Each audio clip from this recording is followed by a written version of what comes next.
છો વિદ્યાર્થી મિત્રો? જય સ્વામિનારાયણ. આપણે 2 લેક્ચર રાસાયણિક ગતિકીના કમ્પ્લીટ કર્યા. આજે જે આગળ લેક્ચર શરૂ કરીશું એની અંદર આગળના ચેપ્ટરના જે લખાણ સંબંધિત પ્રશ્નો છે, કોયડા છે, એના જે દાખલા છે એ દાખલા આપણે લેક્ચરના એન્ડમાં ગણીશું. સૌથી પહેલાં આપણે થિયરીની શરૂઆત કરીએ. થિયરીની શરૂઆતની અંદર સૌથી પહેલું આપણે જોઈશું વેગ નિયમ. વેગ નિયમ. તો આ વેગ નિયમ છે શું? વેગ નિયમ કોને કહેવાય? તો તમે જાણો છો કે પ્રક્રિયક સમયની સાથે ઘટતો જાય અને પ્રક્રિયાની અંદર પ્રક્રિયક સમયની સાથે જેમ જેમ વપરાતો જશે, નિપજમાં રૂપાંતર પામતો જશે, તેમ તેમ પ્રક્રિયાના વેગમાં પણ શું થાય? ઘટાડો થતો જાય. એટલે કે અહીં શરૂઆતમાં કોઈ પણ રાસાયણિક પ્રક્રિયા હોય તો એ રાસાયણિક પ્રક્રિયાનો વેગ પ્રક્રિયકની સાંદ્રતા વધુ હોવાને લીધે તેના પ્રક્રિયાનો વેગ ઘણો ઊંચો હોય છે. પણ પ્રક્રિયક જેમ જેમ વપરાતો જાય છે, સાંદ્રતા ઘટતી જાય છે, તેમ તેના પ્રક્રિયાના વેગમાં ઘટાડો થાય છે. એટલે કે અહીં આપણે કહીએ કે પ્રક્રિયાની અંદર પ્રક્રિયકની સાંદ્રતા સમય સાથે ઘટે, સમય સાથે ઘટે તેમ પ્રક્રિયા વેગ ઘટે છે. પ્રક્રિયા વેગ ઘટે છે. વિરુદ્ધ પણ કહી શકાય, નિપજની સાંદ્રતા સમયની સાથે વધે તો પણ પ્રક્રિયાનો વેગ ઘટતો જાય. એટલે આ સ્ટેટમેન્ટ ઉપરથી આપણને ખબર પડે કે ખાસ કરીને પ્રક્રિયાનો વેગ આપણે કોને અનુસંધાનમાં રજૂ કરી શકીએ છીએ? પ્રક્રિયકની સાંદ્રતાના અનુસંધાનમાં. એટલે કે પ્રક્રિયકની સાંદ્રતા ઘટે તો પ્રક્રિયાનો વેગ ઘટે. માટે સંબંધ કયો થયો? સપ્રમાણ સંબંધ થયો. એટલે કે અહીં પ્રક્રિયા વેગ ચલે છે પ્રક્રિયકની સાંદ્રતા. પ્રક્રિયા વેગ ચલે છે પ્રક્રિયકની સાંદ્રતા. એટલે આના ઉપરથી કહી શકાય કે આપેલ તાપમાને પ્રક્રિયાનો વેગ એ જો પ્રક્રિયકની સાંદ્રતાના અનુસંધાનમાં રજૂ થાય તો તેને વેગ નિયમ કહેવામાં આવે છે. વેગ નિયમ મતલબ આપેલ તાપમાને પ્રક્રિયાનો વેગ પ્રક્રિયકની સાંદ્રતાના પર્યાયમાં અનુસંધાનમાં રજૂ થાય તો તેને વેગ નિયમ કહેવામાં આવે છે. એટલે કે વેગ નિયમ આપેલ તાપમાને પ્રક્રિયાનો વેગ પ્રક્રિયકની સાંદ્રતાના અનુસંધાનમાં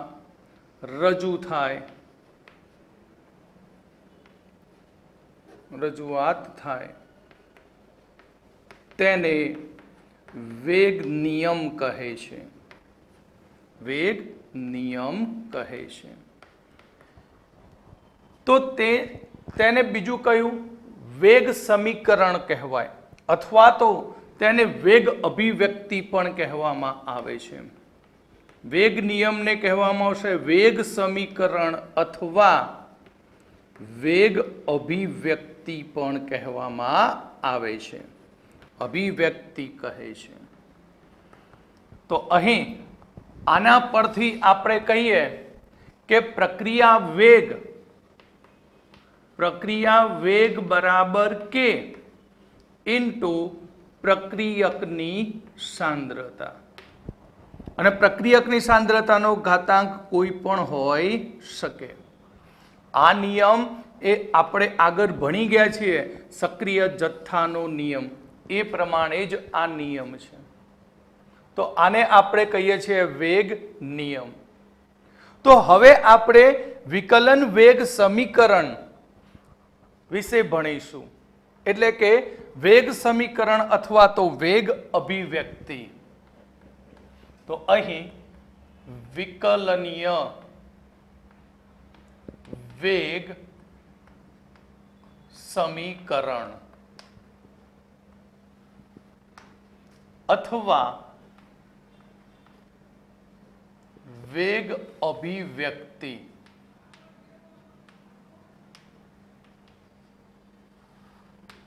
તો વિકલન વેગ સમીકરણ માટે આપણે એક સામાન્ય સમીકરણ જોઈએ કે એક સામાન્ય પ્રક્રિયા જોઈશું. સામાન્ય પ્રક્રિયા. આ સામાન્ય પ્રક્રિયાની અંદર આપણે પ્રક્રિયક A પ્લસ પ્રક્રિયક B gives નિપજ C પ્લસ નિપજ D. તો અહીં સમીકરણની અંદર જે સ્મોલ a b c અને d દર્શાવ્યું છે તે છે શું? તો સ્મોલ a અને સ્મોલ b એ પ્રક્રિયક a અને b ના તત્વ યોગ મિતીય ગુણાંક છે. તત્વ યોગમિતીય ગુણાંક. એ જ પ્રમાણે સ્મોલ c અને સ્મોલ d એ નિપજો c અને d ના તત્વ યોગમિતીય ગુણાંક છે. તત્વ યોગમિતીય ગુણાંક છે. તો હવે આપણે પ્રક્રિયાનો વેગ સમીકરણ લખવું, એ પણ કયા સ્વરૂપે? વિકલનના સ્વરૂપે. તો આના માટે વેગ સમીકરણ લખવું હોય તો આ રીતે લખી શકાય કે પ્રક્રિયા વેગ ઇઝ ઇક્વલ ટુ કે minus dr upon dt is equal to કે a ની x ઘાત ઇન્ટુ b ની y ઘાત. a ની x ઘાત ઇન્ટુ b ની y ઘાત. તો આ a ની x ઘાત અને b ની y ઘાત છે શું? તો એના વિશે આપણે એક આખો અલગ ટોપિક થોડા સમય પછી જ ભણીશું. બરાબર? તો આ રીતે વિકલન વેગ સમીકરણ કોઈ પણ પ્રક્રિયા માટે પ્રક્રિયકના અનુસંધાનમાં રજૂ કરી શકાતું હોય છે. બરાબર? x એ a નો ઘાતાંક છે, y એ b નો ઘાતાંક છે. ક્લિયર? અહીંયા જે ઘાતાંકો લખવામાં આવે છે એ ઘાતાંકો એ આપણી પોતાની પ્રોપર્ટી નથી હોતી. સમીકરણમાં જે તત્વ યોગમિતિ ગુણાંક આપ્યા ઠોકી દીધું એવું જરૂરી નથી. અહીંયા જે પ્રક્રિયા વેગ સમીકરણમાં જે ઘાતાંકો મળતા હોય એ ઘાતાંકો એ એક્સપેરિમેન્ટ દ્વારા મળે, પ્રાયોગિક રીતે એની મૂલ્ય મળતી હોય છે. બરાબર? તત્વ યોગમિતિ આપ્યું એ પ્રમાણે લખી દેવું જરૂરી નથી. ઓકે? તો અહીં વેગ નિયમની અંદર આપણે કહીએ છીએ કે પ્રક્રિયા વેગ સમીકરણમાં જે ઘાતાંક છે એ ઘાતાંક એ તત્વ યોગમિતિ ગુણાંક હોઈ શકે કે ન હોઈ શકે. અહીં પ્રક્રિયા વેગ સમીમાં જે ઘાતાંક છે તે ઘાતાંક એ સંતુલિત પ્રક્રિયા સમીકરણ ના તત્વ યોગમિતીય ગુણાંક હોઈ શકે કે ન હોઈ શકે એવું જરૂરી નથી. કેમ? કારણ કે ઘાતાંક પ્રક્રિયક ઉપરનો એ પ્રાયોગિક રીતે નક્કી થાય છે. ઘાતાંક એ પ્રાયોગિક રીતે નક્કી થતો હોય છે. એક્ઝામ્પલ તરીકે હું ઉદાહરણ લઉં કે 2NO gas plus O2 gas gives 2NO2 gas. તો આ પ્રક્રિયા માટે મારે વેગ સમીકરણ લખવું હોય તો વિકલન વેગ સમીકરણ કેવી રીતે લખાય? તો વિકલન વેગ સમીકરણ એ વેગ નિયમ પ્રમાણે લખાય. વેગ નિયમમાં કહ્યું કે પ્રક્રિયાનો વેગ એ પ્રક્રિયકની સાંદ્રતાના અનુસંધાનમાં જ લખી શકાય. કોની અનુસંધાનમાં? પ્રક્રિયકની સાંદ્રતાના. નિપજનો લખી શકાય, જેનું દિમાગ અવરું ચાલતું હોય એ પ્રમાણે ચલાવી શકાય, બરાબર. પણ આપણને કયું છે કે પ્રક્રિયક, તો પ્રક્રિયકના અનુસંધાનમાં લખીશું. માટે પ્રક્રિયા વેગ બરાબર શું થશે? વેગ બરાબર માઇનસ dr upon dt વિકલન છે માટે is equal to k NO નો સ્ક્વેર ઇન્ટુ O2. આ એક એક્સેપ્ટ કરેલું સમીકરણ છે, સ્વીકારી લીધું એ આપણે કે આ સંતુલિત પ્રક્રિયામાં n નો ઘાતાંક એ તત્વયોગમિતિ જેટલો છે અને O નો ઘાતાંક લખવાની જરૂર નથી. કેમ? કારણ કે O નો ઘાતાંક કેટલો હશે? 1. O નો ઘાતાંક કેટલો હશે? 1.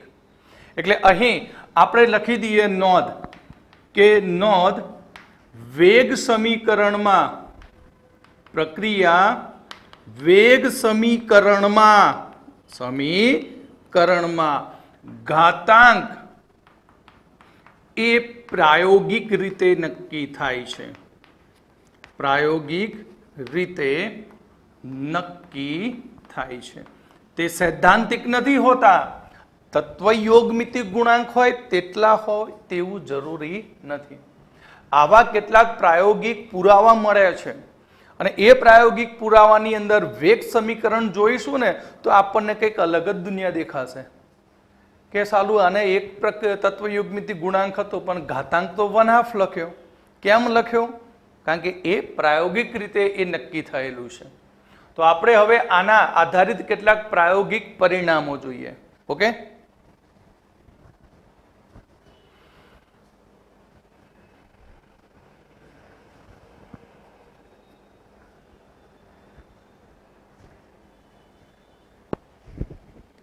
હવે જો આપણે એના પ્રાયોગિક પુરાવા જોઈએ કે અહીંયા પ્રાયોગિક પરિણામો છે. કેવા પરિણામ? પ્રાયોગિક પરિણામ. એ પ્રાયોગિક પરિણામની અંદર ઉદાહરણ 1, chloroform CHCl3 plus Cl2 gives એક Cl આમાં ઉમેરાય તો CCl4 carbon tetrachloride plus HCl. તો જ્યારે આનું વેગ સમીકરણ બનાવવામાં આવ્યું તો વેગ બરાબર minus dr upon dt is equal to આ dr r એટલે પ્રક્રિયકો માટે લખેલું શોર્ટમાં માઇનસ dr upon dt બરાબર k CHCl3 અને Cl2 રેઝ ટુ 1/2. બરાબર.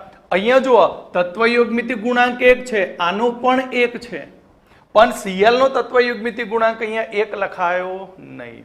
બરાબર. Cl2 માટેનો ઘાતાંક થયો 1/2. એટલે અહીં CHCl3 નો ઘાતાંક કેટલો? તો CHCl3 નો ઘાતાંક 1 અને Cl2 નો ઘાતાંક કેટલો થયો? 1/2. એ આપણે નથી લખ્યું, આ પ્રાયોગિક રીતે નક્કી થયેલું છે. એટલે જે આપ્યું છે તે આપણે સ્વીકારી લેવાનું. ત્યાર પછી બીજું ઉદાહરણ. બીજા ઉદાહરણની અંદર CH3COO2H5 ethyl acetate plus H2O. તો અહીં પ્રક્રિયાની અંદર મળશે CH3COOH acetic acid plus C2H5OH ethanol. તો આ પ્રક્રિયા માટે વેગ લખવો હોય તો વેગ બરાબર માઇનસ dr upon dt બરાબર k. બરાબર k ઇથાઇલ એસિટેટ જેને કહેવાય એસ્ટર, તો એસ્ટરની 1 ઘાત ઇન્ટુ H2O ની 0 ઘાત. એટલે કે આ પ્રક્રિયા પણ એક પ્રાયોગિક રીતે નક્કી થયેલું છે, જેમાં એસ્ટરનો ઘાતાંક જે 1 છે અને H2O નો ઘાતાંક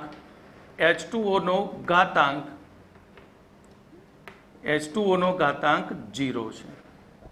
સામાન્ય રીતે જ્યારે પ્રક્રિયાનું વેગ સમીકરણ લખતા હોય અને પ્રક્રિયક તરીકે પાણી આવતું હોય તો પાણી માટે વેગનો સમીકરણમાં ઉલ્લેખ થતો નથી, કારણ કે પ્રક્રિયા દરમિયાન પાણીની સાંદ્રતામાં થતો ફેરફાર ખૂબ જ નહિવત હોય છે, જેના લીધે પાણીની સાંદ્રતા અહીંયા લખવામાં આવતી નથી. ડાયરેક્ટ લખી દેવાય વેગ બરાબર કે એસ્ટરની 1 ઘાત, કારણ કે આનો ઘાતાંક 0 છે અને જેનો 0 ઘાતાંક હોય એ પદનું મૂલ્ય કેટલું થઈ જાય? 1 થાય. તો આપણે અહીંયા બધા વેગ સમીકરણો જોયા, એમાં કહ્યું કે પ્રક્રિયાનો વેગ એ પ્રક્રિયકની સાંદ્રતાના યોગ્ય ઘાતાંકના સમપ્રમાણમાં હોય છે. આખું સમીકરણ એ રીતે બને. તો આ ઘાતાંક છે શું? બરાબર, અડધું લેક્ચર થવા આવ્યું, પણ સારું ઘાતાંક સર ક્યારનાય કરે, પણ ઘાતાંક છે શું?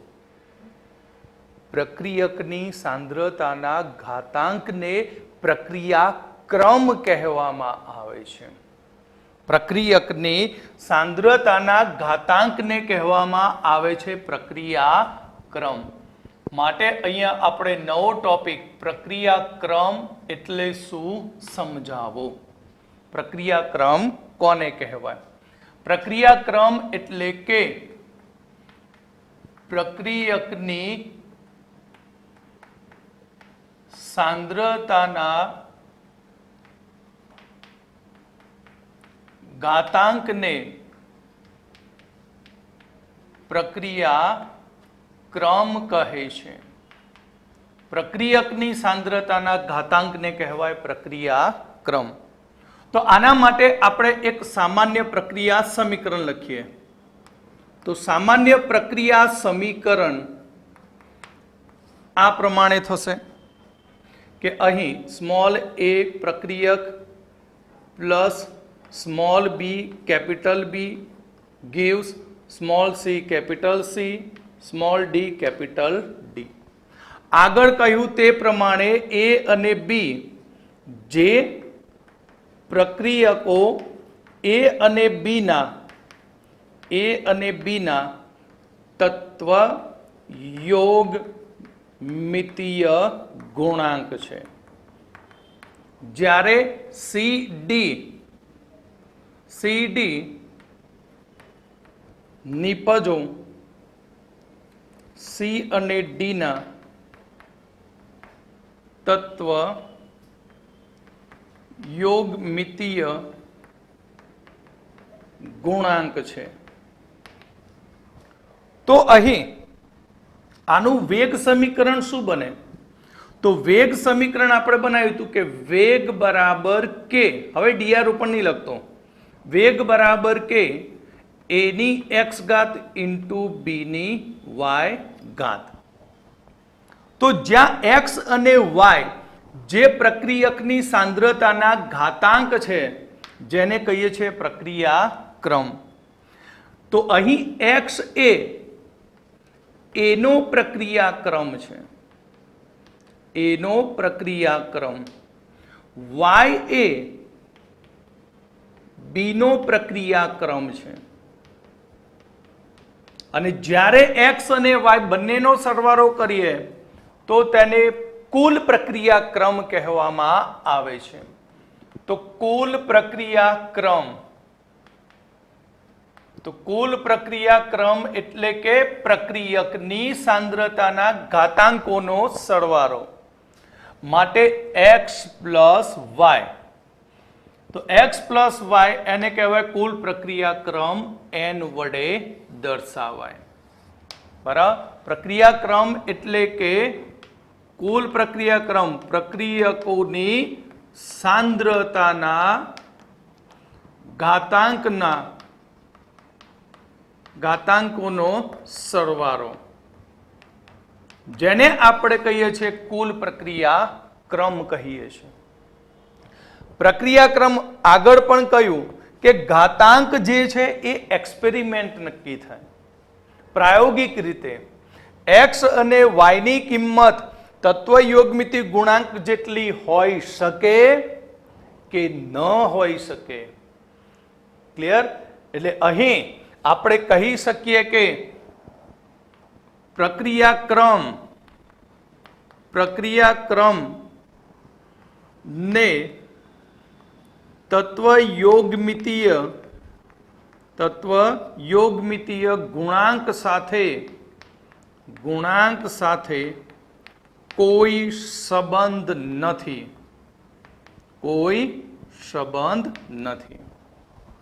બીજું કે પ્રક્રિયાક્રમ સૈદ્ધાંતિક રીતે નક્કી થતો નથી. પ્રક્રિયાક્રમ સૈદ્ધાંતિક રીતે નક્કી થતો નથી. તો આ સૈદ્ધાંતિક મતલબ શું? કે અહીંયા જે તત્વયોગમિતિ ગુણાંક આપ્યા એ સીધા જ ભોડી ઉપર મૂકતા નથી. સીધા આપણે પ્રક્રિયકની ઘાત ઉપર નથી લગાવતા. ઘાત એ આપણે પ્રાયોગિક રીતે નક્કી થાય છે. પ્રક્રિયાક્રમ જે પ્રાયોગિક રીતે નક્કી થાય છે. ક્લિયર? પ્રક્રિયાક્રમ કેવો નક્કી થાય? પ્રાયોગિક રીતે. તો અમુક વિદ્યાર્થીના મનમાં એવો પ્રશ્ન પૂછી શકે, ઉદ્ભવી પણ શકે, બહુ ડેન્જર દિમાગ હોય તો, કે સર આપણે તો વેગ સમીકરણની અંદર પ્રક્રિયકો જ લખીએ છીએ, નિપજ લખી શકાય? સાંદ્રતાની નિપજ વિશે લખી શકાય વેગ સમીકરણ? ભાઈઓ, આપણે જે વેગ સમીકરણ બનાવતા હતા એની અંદર પ્રક્રિયક બરાબર નિપજના વેગ થતા હતા. એટલે વેગ સમીકરણની અંદર તમે અહીં નિપજનો પણ ઉલ્લેખ કરી શકો છો. બરાબર? એ તમે ના કરો, પણ ક્યાંક નીટની એક્ઝામની અંદર પ્રક્રિયા વેગ સમીકરણ આપી દે, a + b = c + d, અને નીચે વેગ સમીકરણ આપે કે વેગ સમીકરણ આપ્યું કે વેગ બરાબર કે a² b² c³ બરાબર, પછી અલગ અલગ મૂકી દે ઓપ્શનમાં, તો કયું વિધાન સાચું? તો ત્યારે એવી ગફલત ના ખાતા કે પ્રક્રિયા વેગ સમીકરણમાં નિપજ પણ લખી શકાય. બરાબર? કેવી રીતે? તો તે હવે આપણે જોઈશું.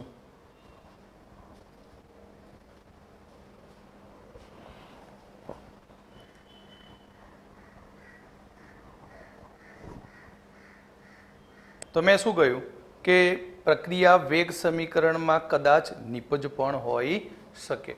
એટલે આગળ અહીંયા એક નવો મુદ્દો આની અંદર આવશે પ્રક્રિયાક્રમમાં, કે પ્રક્રિયા વેગ સમીકરણમાં કદાચ નિપજ પણ હોઈ શકે. બરાબર? આવું નહીં મળે એનસીઆરટીમાં, સારું નિપજ ચોહી આવે એવું. બરાબર? ધારો કે અહીંયા મેં લખ્યું એક પ્રક્રિયા સમીકરણ લખ્યું, a + b = c + d. તો આના માટે વેગ સમીકરણ લખું તો આ રીતે વેગ સમીકરણ આપી શકે કે વેગ બરાબર કે a⁴ b⁴ અને c⁻z. આ રીતે નિપજ માટે લખી શકે. તો અહીંયા આપણે કહી શકીએ x એ નો પ્રક્રિયાક્રમ,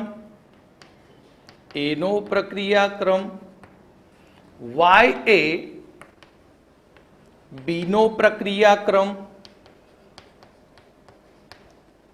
z એ c નો પ્રક્રિયાક્રમ, અને પૂછી દે કે ડી નો પ્રક્રિયાક્રમ કેટલો? કયો? ડી નો પ્રક્રિયાક્રમ કેટલો? તો યાદ રાખવાનું કે વેગ સમીકરણમાં પ્રક્રિયક અને નિપજ આપેલા હોય અને એ સમીકરણમાં આપેલા સંતુલિત સમીકરણમાં જે પદનો ઉલ્લેખ થતો ન હોય એનો પ્રક્રિયાક્રમ 0 હોય. કોઈની પણ ભોડની 0 હોય તો તમે જાણો છો, કોઈનો પણ ઘાતાંક 0 તો શું થઈ જાય? 1 થાય ને ભાઈ. કેટલું પદ થઈ જાય? 1. તો આ સમીકરણ માટે ડી નો પ્રક્રિયાક્રમ કેટલો છે? તો ડી નો પ્રક્રિયાક્રમ 0. ક્લિયર? મગજમાં ફિટ કરી નાખજો કે અહીંયા આખું ઇક્વેશન આપી દીધું હોય, બરાબર, એ ઇક્વેશનની અંદર સપોઝ પ્રક્રિયકો માટે જ લખ્યું હોય સમીકરણ, બરાબર, અને આટલું લખ્યું છે અને બી નો કોઈ ઘાતા બી આપ્યો નથી, તો એમ પૂછો કે આ પ્રક્રિયામાં બી નો પ્રક્રિયાક્રમ કેટલો? તો 0 શોધવાનું કયું હોય તો. સાંદ્રતા કશું આપ્યું ન હોય, ઓરલી હોય તો 0, અને આખું સમીકરણ આપ્યું હોય અને નિપજ પણ ઇન્ક્લુડ કરેલી હોય અને જે નિપજ ના દર્શાવે વેગમાં તો સમજવાનો તેનો પ્રક્રિયાક્રમ કેવો હોય? 0. માટે અહીંયા આપણે કહીએ કે ડી નો પ્રક્રિયાક્રમ 0 છે. ડી નો પ્રક્રિયાક્રમ કેવો છે? 0 છે. ઓકે. તો પ્રક્રિયાક્રમ એ પ્રાયોગિક રીતે નક્કી થાય, આપણે નક્કી ના કરી શકીએ. કેવી રીતે? તો આપણે એના કેટલાક ઉદાહરણો જોઈએ, બરાબર. તો પ્રક્રિયાક્રમ માટેના કેટલાક એક્ઝામ્પલો જોઈએ કે એક્ઝામ્પલ તરીકે આ બધું તમારે પરીક્ષામાં પૂછાય તો આ એક્ઝામ્પલ નથી લખવાના, તમારે તો ફક્ત થિયરીના જ મુદ્દા લખવાના, બરાબર. પણ આ અગત્યનું છે, બરાબર, જે તમને નીટમાં પણ ઉપયોગી બનશે. શેમાં ઉપયોગી બનશે? નીટ અને જીમાં ઉપયોગી બનશે. બોર્ડ ઉપર તો ખરું જ, બોર્ડ ઉપર એટલે બોર્ડ માટે, બરાબર, કે અહીંયા એક પ્રક્રિયા આપીએ કે પ્રક્રિયા આર થી પી નો વેગ કે આર આપ્યો છે. શું આપ્યું? કે આર આપ્યો છે, બરાબર. તો પ્રક્રિયા આર થી પી નો વેગ કે આર જો પ્રક્રિયકની સાંદ્રતા, અહીંયા આનો ઘાતાંક કેટલો છે? x. આનો ઘાતાંક કેટલો ધારી લઈએ? x. જો પ્રક્રિયકની સાંદ્રતા બમણી કરવામાં આવે, પ્રક્રિયકની સાંદ્રતા બમણી કરતા વેગ અચળ રહે છે, વેગ અચળ રહે, તો પ્રક્રિયાક્રમ કેટલો થશે? પ્રક્રિયાક્રમ કેટલો થશે પ્રક્રિયાનો? બરાબર. તો અહીંયા વેગ આપી દીધું, વેગ બરાબર કે આર ની એક્સ ઘાત. વેગને આપણે v વડે દર્શાવી દઈએ, વેલોસિટી v, v બરાબર કે આર ની એક્સ ઘાત. નંબર 1.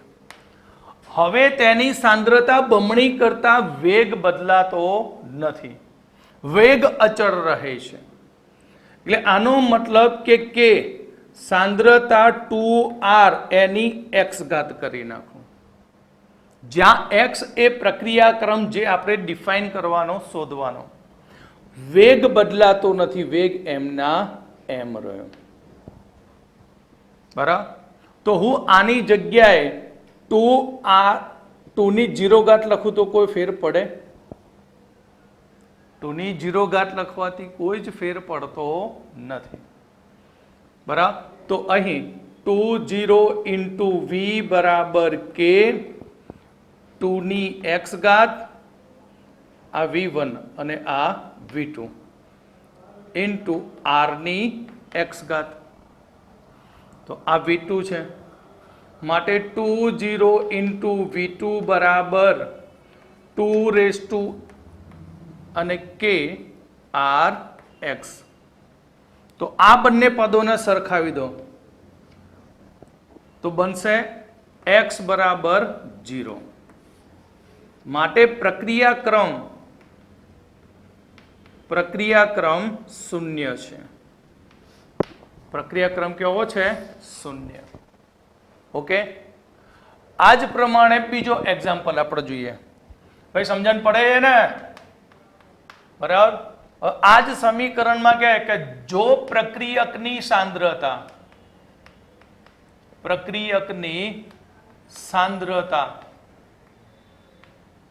બમણી કરતા પ્રક્રિયા વેગ બમણો થાય તો પ્રક્રિયાક્રમ શોધો. તો આપણા જોડે વેગ સમીકરણ તો છે જ એમને એમ કે v1 બરાબર k r ની x ઘાત, આપણું હતું સમીકરણ 1. હવે વેગ બમણો થાય છે અને સાંદ્રતા પણ પ્રક્રિયકની બમણી થાય, એટલે આપણે લખીએ કે 2v2 બરાબર k 2r ની x ઘાત, માટે 2⁻1 લખી શકું. v2 ઘાત અંદર મૂકી દઈએ તો 2⁻x k r ની x ઘાત. તો આ બંને પદને સરખાવી દેવાના, કારણ કે આ તો વેગ બની જાય v1 છે, v1 એ બરાબર, એટલે શરૂઆત કરતા વેગ કેટલા ગણો થયો? 2 ગણો. માટે 2⁻1 બરાબર 2⁻x x બરાબર 1, માટે પ્રથમ ક્રમની પ્રક્રિયા થાય. કયા ક્રમની પ્રક્રિયા? પ્રથમ ક્રમની પ્રક્રિયા થાય. આ જ પ્રમાણે ત્રીજું એક્ઝામ્પલ, જો પ્રક્રિયકની સાંદ્રતા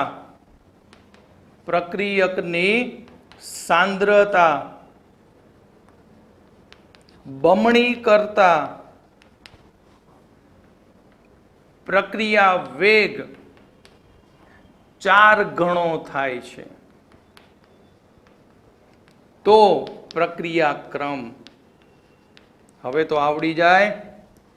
આપણે ડાયરેક્ટ લખીશું વેગ સમીકરણ v બરાબર k r ની x ઘાત, સાંદ્રતા બમણી કરી 2r, વેગ થઈ ગયો 4 ગણો, માટે આના માટે લખ્યા તો 2⁻2 into v બરાબર k, ચલો x મૂકી દઈએ અંદર, તો 2⁻x into k r ની x ઘાત.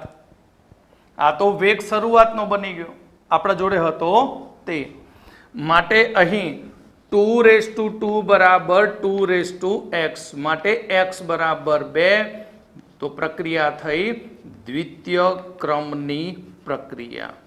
કયા ક્રમની પ્રક્રિયા થઈ? દ્વિતીય ક્રમની. એટલે પ્રક્રિયાક્રમ એ કોઈ પ્રક્રિયકના તત્વ યોગમિતિ ગુણાંક પરથી નથી લખવામાં આવતો. પ્રક્રિયાક્રમ એ આ રીતે પ્રાયોગિક અવલોકન પરથી શોધવામાં આવે.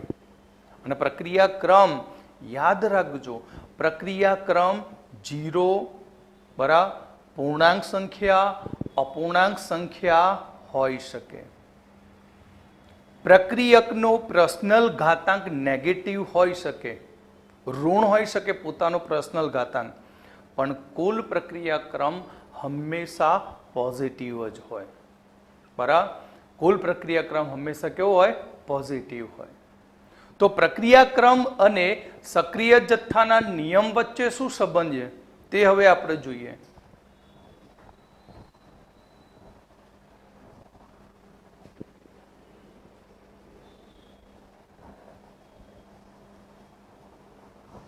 ચલો હવે આપણે આગળ પ્રક્રિયાક્રમની અંદર મેં કહ્યું તે પ્રમાણે શું કહ્યું હતું? મેં શું કહ્યું હતું કે પ્રક્રિયાક્રમ, કુલ પ્રક્રિયાક્રમ 0 ધન પૂર્ણાંક કે અપૂર્ણાંક સંખ્યા હોઈ શકે, પણ પર્સનલ પ્રક્રિયકોનો પ્રક્રિયાક્રમ 0 ધન ઋણ કે અપૂર્ણાંક પણ હોઈ શકે. એટલે અહીં જુઓ કે પ્રક્રિયકોનો પ્રક્રિયાક્રમ 0 ધન ઋણ કે અપૂર્ણાંક હોઈ શકે, પરંતુ કુલ પ્રક્રિયાક્રમ એ ધન પૂર્ણાંક, ધન અપૂર્ણાંક કે શૂન્ય હોઈ શકે. કેવી રીતે? એક્ઝામ્પલ તરીકે મેં એક પ્રક્રિયા લીધી છે, a plus 2b gives c. આ એક પ્રક્રિયા છે. આ પ્રક્રિયા માટે વેગ સમીકરણ બને વેગ બરાબર કે a ની 3/2 ઘાત અને b ની -1/2 ઘાત. a ની 3/2 અને b ની -1/2. a નો પ્રક્રિયાક્રમ 3/2, b નો પ્રક્રિયાક્રમ -1/2. તો કુલ પ્રક્રિયાક્રમ કેટલો? તો કુલ પ્રક્રિયાક્રમ કેટલો થશે? તો આપણે શું કહ્યું? કુલ પ્રક્રિયાક્રમ n બરાબર x પ્લસ y. તો આ x અને આ y, 3/2 -1/2 બરાબર દોઢમાંથી અડધો જાય તો 1.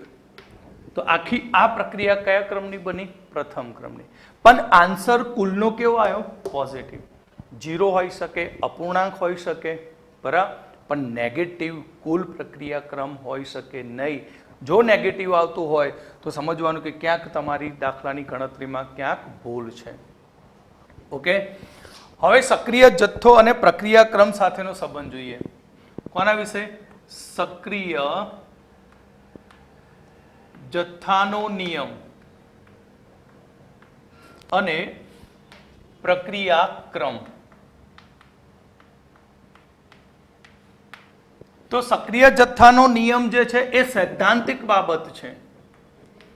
આ સૈદ્ધાંતિક રીતે રજૂ થાય. કેવી રીતે સૈદ્ધાંતિક રીતે રજૂ થાય? જેમ કે પ્રક્રિયા લીધી a plus 2b gives c. તો આનો સ્ટોક્યોમેટ્રી કેટલો છે? 1, 2 અને 1 આ 1. તો સક્રિય જથ્થાના નિયમ પ્રમાણે પ્રક્રિયા વેગ ચલે છે a ની 1 ઘાત અને b ની 2 ઘાત.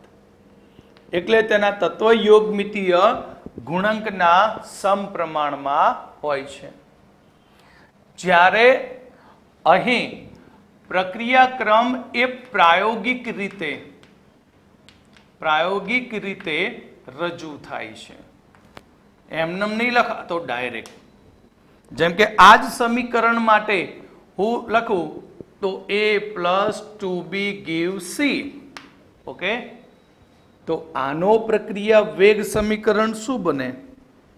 તો પ્રક્રિયા વેગ બરાબર અથવા વેગ ચલે છે a ની 1 ઘાત, b ની 3 ઘાત અને c ની 1 ઘાત.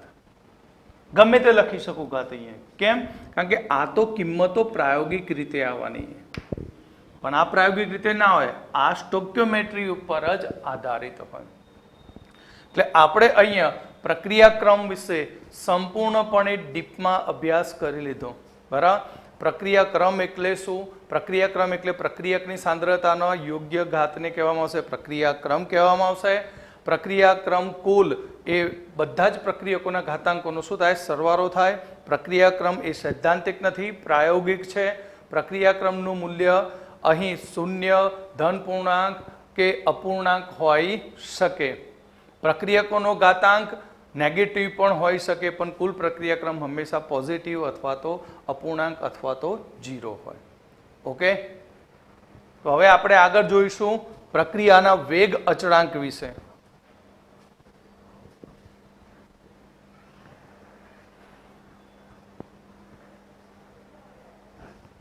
હવે આપણે વેગ અચળાંકના એકમ વિશે જોઈશું. તો આ વેગ અચળાંક કોણ છે અને ક્યાં છે એ પહેલા સમજ હોવી જોઈએ. અને આ વેગ અચળાંકના એકમની માહિતી તમને આવડવી જોઈએ. કારણ કે અમુક વખત એવું બને કે આખી દાખલાની રકમ મસ્તી શણગારીને આપી દે, બરાબર, અને એ શણગારેલી રકમ ઉપરથી કહે કે આ પ્રક્રિયા કયા ક્રમની છે. વેગ આપી દીધો હોય, વેગ અચળાંકનું મૂલ્ય આપી દીધું હોય કે આ પ્રક્રિયાના વેગ અચળાંકનું મૂલ્ય આટલું છે, બરાબર, એનો એકમ પાછળ લખેલો હોય, પ્રક્રિયા કેની સાંદ્રતા ફલાણીએ, પ્રક્રિયા બીની સાંદ્રતા ઢેંકણીએ, પૂંછડીએ, એ બધી આપી દીધી હોય, તો આન્સર શોધવા માટે ગણતરી કરવા નહીં બેસવાનું.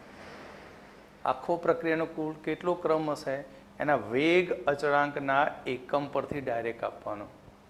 બરાબર, ગણતરી કરવા બેસો ને તો ડફોર બનાવશે કોક કે શું તમે ભણ્યા અને તમને ભણાવનાર કોણ એવો હતો કે આવી તમારી મિસ્ટેક થઈ. બરાબર, ધ્યાન રાખજો. બરાબર, આજે આરા ટોપિક એવા છે ને બધા શાંતિથી આમ મજાક મસ્તી નહીં, કંઈ નહીં, આરામથી ભણ્યા. તો અહીંયા આપણે વેગ અચળાંકનો એકમ, વેગ અચળાંકનો એકમ. તો વેગ અચળાંકનો એકમ, આના માટે આપણે પહેલું તો સામાન્ય પ્રક્રિયા સમીકરણ લખી દઈએ. આગળ હતું એ રટ્ટો મારેલો, એ ની એ પ્લસ બી ની બી તત્વયુગ્મિતિ, સી ની સી તત્વયુગ્મિતિ, ડી ની ડી તત્વયુગ્મિતિ. આના માટે વેગ સમીકરણ શું લખ્યું હતું બેટા, યાદ છે? વેગ બરાબર કે એ ની એક્સ ઘાત ઇન્ટુ બી ની વાય ઘાત. ક્લિયર? તો એક્સ પ્લસ વાય ને કહ્યું તો આપણે કુલ પ્રક્રિયાક્રમ, તો કુલ પ્રક્રિયાક્રમ n બરાબર એક્સ પ્લસ વાય. અરે સાહેબ તમે તો ધડાધડ મંડ્યા, પણ આમાં વેગ અચળાંક છે કોણ? વેગ અચળાંક કોણ છે? અલા ભાઈ કે વેગ અચળાંક છે. જ્યાં કે ને સપ્રમાણતા અચળાંક કહેવામાં આવે, સપ્રમાણતા અચળાંક. આ જ સપ્રમાણતા અચળાંકને કહ્યું છે વેગ અચળાંક. આને જ નામ આપ્યું વેગ અચળાંક, વેગ કોન્સ્ટન્ટ. બરાબર, તો n બરાબર એક્સ પ્લસ વાય કુલ પ્રક્રિયા ક્રમ છે. હવે મારે k નો એકમ શોધવો છે. બરાબર, કોનો એકમ? k નો. તો વેગ અચળાંક k બરાબર, વેગ અચળાંક k બરાબર શું લખીશું? વેગ ભાગ્યા a ની x ઘાત ઇન્ટુ b ની y ઘાત. હવે તમે આગળ શીખી ગયા. વેગ, પ્રક્રિયાનો વેગ એ કેવી રીતે લખેલો યાદ છે? સાંદ્રતા ભાગ્યા સમય. યાદ છે ને? વેગનો એકમ શું હતો? તો વેગનો એકમ હતો સાંદ્રતા ભાગ્યા સમય. ક્લિયર? અને આ બોક્સ આઇટમ, બરાબર, બોક્સ આઇટમ એ સાંદ્રતા છે. બરાબર, જેને આપણે એ અને બી ની શું લખીએ છીએ? સાંદ્રતા. તો આની ઉપરથી આપણે વેગ અચળાંક k બરાબર શું લખીએ? તો વેગ અચળાંક k બરાબર શું લખીશું? સાંદ્રતા ભાગ્યા સમય ગુણ્યા એ આ વેગનું લખ્યું. હો ભાઈ, આ કોનું લખ્યું? વેગનું. અને છેદમાં આ બંને, આને બોક્સ ગણીએ તો આધાર સરખો થયો તો બનશે શું? સાંદ્રતા ની x પ્લસ વાય ને કહ્યું કુલ પ્રક્રિયા ક્રમ. તો આ x પ્લસ વાય શું છે? x plus Y. માટે અહીં સાંદ્રતા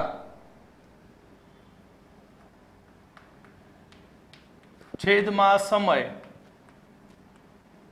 ઇન્ટુ 1 સાંદ્રતાની n ઘાત. તો જો સાંદ્રતા ભાગ્યા સાંદ્રતાની n ઘાત માટે લખાય શું?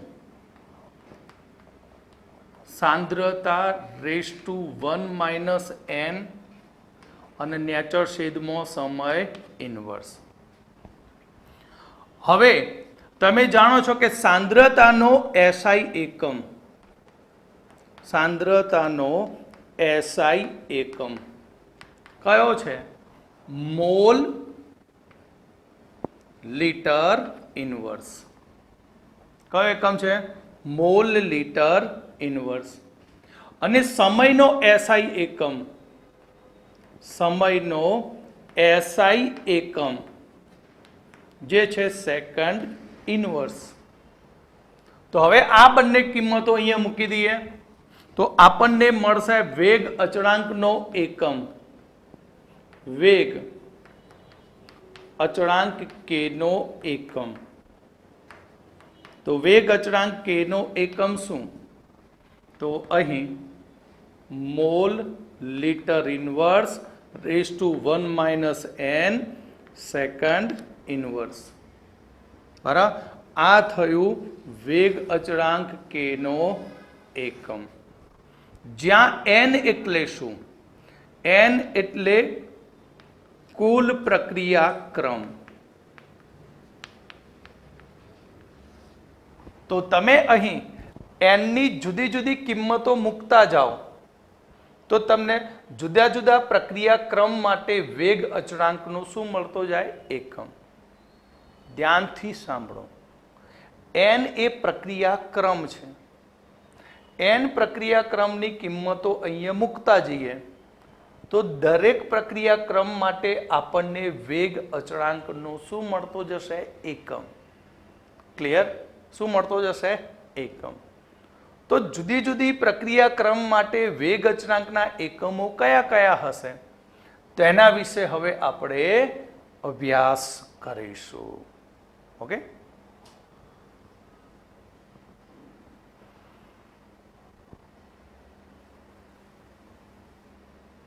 તો હવે આપણે વેગ અચળાંકનો એકમ મેળવી લીધો ભાઈઓ. વેગ અચળાંક, વેગ અચળાંક કે નો એકમ, કે નો એકમ શું મેળવ્યો? તો mole litre inverse raise to 1 minus n second inverse. એટલે જો અહીંયા આપણે પ્રક્રિયા લઈએ, બરાબર, તેનો ક્રમ લઈએ અને અહીંયા વેગ અચળાંકનો એકમ, વેગ અચળાંકનો એકમ.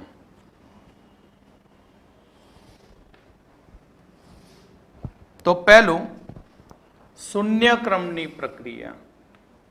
કયા ક્રમની? શૂન્ય ક્રમની પ્રક્રિયા.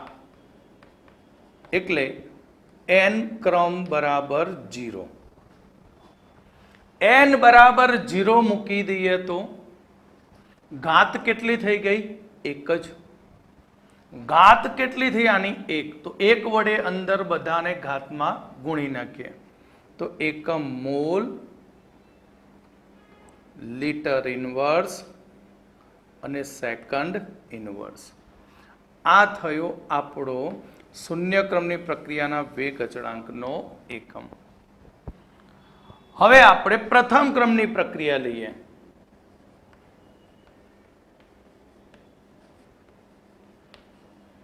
તો n બરાબર 1 લેવાનો. 1 1 1 માઇનસ 1 1 1 માઇનસ 1 0. જેનો ઘાતાંક 0 હોય તે પદ કેટલું થઈ જાય? 1. માટે આનો એકમ સેકન્ડ ઇનવર્સ. હવે આપણે બીજું દ્વિતીય ક્રમની પ્રક્રિયા.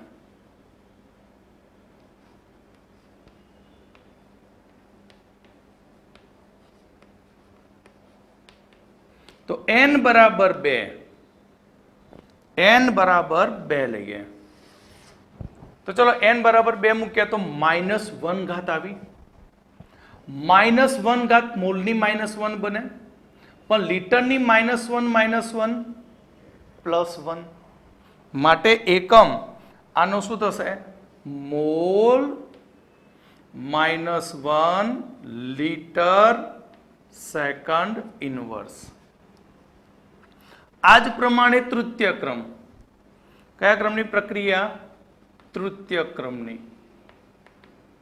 તૃતીય ક્રમની પ્રક્રિયા. તો તૃતીય ક્રમ માટે n બરાબર 3 લઈએ. તો n બરાબર 3 લઉં તો 1 માઇનસ 3 માઇનસ 2 ઘાત માઇનસ 2 આની સાથે ઘાતાંકમાં જાય તો બનશે શું? મોલની માઇનસ 2 લીટરનો સ્ક્વેર થાય minus 1 into minus 2 litre square અને સેકન્ડ ઇનવર્સ. ક્લિયર? એટલે અહીં તમને વેગ અચળાંકના એકમો જે આપ્યા છે એના ઉપરથી આપેલી પ્રક્રિયાનો ક્રમ શોધી શકો. જો કે સેકન્ડ ઇનવર્સ આપ્યો હોય, મિનિટ ઇનવર્સ આપ્યો, કલાક ઇનવર્સ આપ્યો હોય તો એ પ્રથમ ક્રમની થાય. Mall litre inverse second inverse હોય તો શૂન્ય ક્રમ. પણ જ્યારે મોલની ઘાત માઇનસમાં આવે, શું આવે? માઇનસમાં, ત્યારે સમજવાનું કે માઇનસ 1 ઘાત આવી તો લીટરની કેટલી ઘાત થઈ?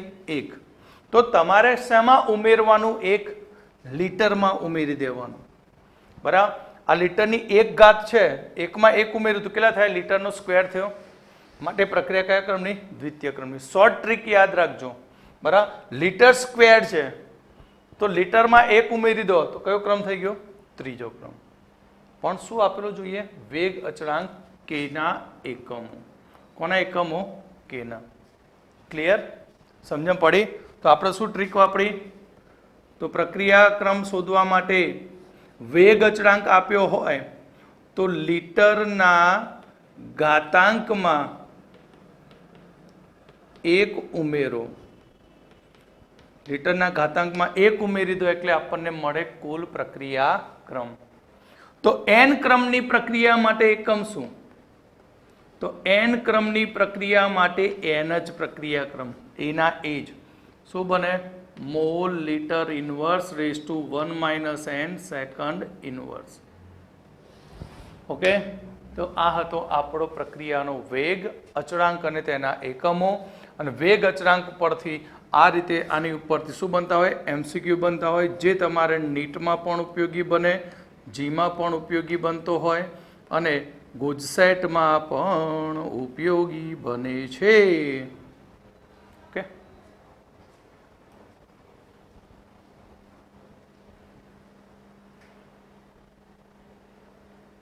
તો આપણે લખાણ સંબંધિત પ્રશ્નની અંદર 4.1 કયું? 4.1 R થી P પ્રક્રિયકથી નિપજ પ્રક્રિયા માટે પ્રક્રિયકની સાંદ્રતા 0.03 મોલરથી ઘટીને 0.02 મોલર 25 મિનિટમાં થાય છે. સમયના એકમ મિનિટમાં અને સેકન્ડમાં બંનેનો ઉપયોગ કરીને સરેરાશ પ્રક્રિયા વેગ શોધો. પ્રક્રિયકની શરૂઆતની સાંદ્રતા 0.03 છે, જે ઘટીને 0.02 મોલર થાય છે 25 મિનિટમાં. શરૂઆતનો સમય તો કયો હશે? 0 સમય. પ્રક્રિયા શરૂ થાય પહેલાં તો t બરાબર 0 અને 25 મિનિટ પછી એની સાંદ્રતા આટલી થઈ. તો મિનિટ અને સેકન્ડનો ઉપયોગ કરી સરેરાશ વેગ શોધો. તો વિદ્યાર્થીઓ, સૌથી પહેલાં તો તમને સરેરાશ વેગ સમીકરણ બનાવતા આવડવું જોઈએ. તો પહેલું, સરેરાશ વેગ આર એવરેજ બરાબર, મેં શીખવાડી હતું, ગમે તે પ્રક્રિયા માટે વેગ લખતા હોય તો minus delta R upon delta T છેદમાં સ્ટોક્યોમેટ્રી. તો આની સ્ટોક્યોમેટ્રી કેટલી છે? 1 જ. આર 1 જ છે.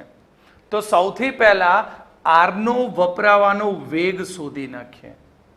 બરાબર? તો સૌથી પહેલું આપણું કામ છે ડેલ્ટા આર શોધવાનું. તો ડેલ્ટા આર બરાબર શું હતું? R2 minus R1. તો R2, આ 2 છે અને આ 1, આ શરૂઆતની છે. તો R2 0.2 માઇનસ 0.01, અરે 3. તો આન્સર આવશે માઇનસ 0.01 મોલર. અરે અત્યારે માઇનસ લખીશું. ક્લિયર? હવે ડેલ્ટા ટી, તો ડેલ્ટા ટી તમારા જોડે છે કેટલો? તો ડેલ્ટા ટી છે, એક છે T1 T2 માઇનસ T1, બરાબર?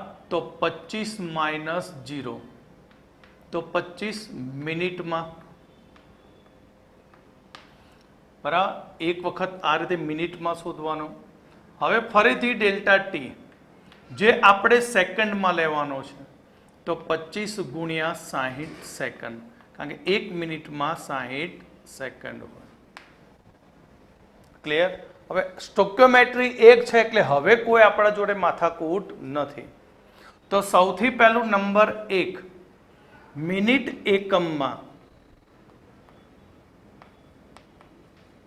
મિનિટ એકમમાં સરેરાશ વેગ આર એવરેજ બરાબર શું થશે? Minus delta R upon delta T, બરાબર? માઇનસ 0.01 ભાગ્યા સમય ટી કેટલો છે? 25 મિનિટ, બરાબર? આ મોલર છે અને આ મિનિટ. તો માઇનસ માઇનસ પ્લસ, તો ભાગાકાર કરી દઈએ તો 0.01 ભાગ્યા 25 માટે જબરજસ્ત છે વિકેલસી 4.0 ગુણ્યા 10⁻³ એકમ mall litre inverse minute inverse. આ થયો એક આર એવરેજ. હવે આપણે સેકન્ડમાં શોધવું. સ્ટોક્યોમેટ્રી એક છે માટે અહીંયા ભાગાકારમાં લીધી નથી. નંબર 2, હવે સેકન્ડ એકમમાં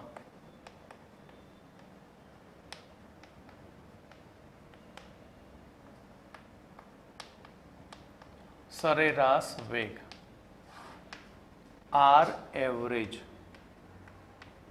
તો minus delta R upon delta T, તો માઇનસ 0.01 ભાગ્યા સેકન્ડમાં કેટલું લેવાનું હતું? 25 ગુણ્યા 60, બરાબર? માટે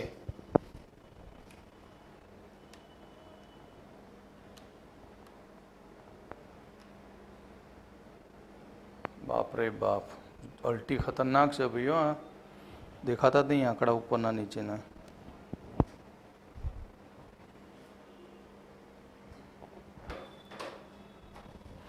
એટલે જુઓ ને, સેમ છે ને, 4 ભાગ્યા 60,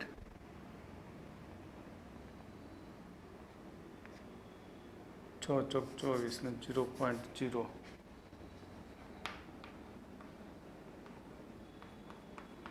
(10⁻⁴) તે 6.6 into 10⁻⁶ mall litre inverse second inverse, કારણ કે આ છે સેકન્ડમાં અને આ છે મોલરમાં. Okay, clear?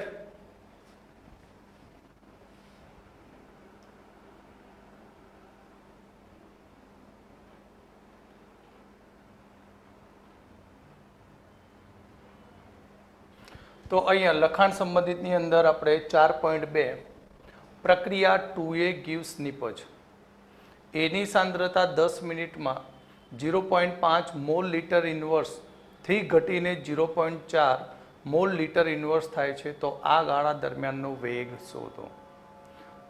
તો સૌથી પહેલું તો તમને વેગ સમીકરણ આવડવું જોઈએ. તો ગાળો એટલે એવરેજ, આર એવરેજ બરાબર શું લખીશું? માઇનસ ડેલ્ટા એ અપોન ડેલ્ટા ટી અપોન સ્ટોક્યોમેટ્રી. સ્ટોક્યોમેટ્રી કેટલી છે? 2, માટે માઇનસ ડેલ્ટા એ છેદમાં ડેલ્ટા ટી ભાગ્યા 2, માટે ડાયરેક્ટ સૂત્રાર્થી પણ લખી શકો 1/2 તત્વયુગ્મિતિ ગુણાંક માઇનસ ડેલ્ટા એ છેદમાં ડેલ્ટા ટી. આ બન્યું વેગ સમીકરણ. હવે ડેલ્ટા એ શોધી નાખીએ. સાવ સહેલું યાર. ડેલ્ટા એ એટલે કે A2 માઇનસ A1. A2 કેટલો? તો 0.4 માઇનસ 0.5 માટે 0.1 મોલ લીટર ઇન્વર્સ. અને ડેલ્ટા ટી સમય કેટલો? તો ડેલ્ટા ટી સમય 10 મિનિટ. કેટલી મિનિટ? 10 મિનિટ. પતી ગયું. સીધી કિંમત મૂકી દઈએ આપણે. તો આર એવરેજ બરાબર માઇનસ 1/2. અરે આ તો માઇનસ છે, માઇનસ કૌંસમાં માઇનસ 0.1 ભાગ્યા 10 માટે માઇનસ માઇનસ પ્લસ. તો 0.1 ભાગ્યા 2 ગુણ્યા 10. 1 ભાગ્યા 2 એટલે 0.5 અને પોઈન્ટના આ વધારાનો પોઈન્ટ એટલે 0.05 બરાબર. 0.05 ભાગ્યા 10 એટલે 0.005. સમજણ પડે? 10 નીચે હતા 100 બરાબર. 1 ભાગ્યા 2 એટલે 0.5. 0.5 ભાગ્યા 100 માટે 5 × 10⁻³ mall litre inverse minute inverse. અને ખાસ જો એકમ તમે નહીં લખો એક્ઝામમાં બોર્ડની તો તરત જ કાતર મૂકી દેશે. ડૉક્ટર જેમ પેટ ઉપર મૂકે ને રીતે માસ્તર ફળ દઈને કાતર મારી દે છે, અડધો ઉડાડશે બરાબર. એટલે એકમ ખાસ લખવો જરૂરી છે.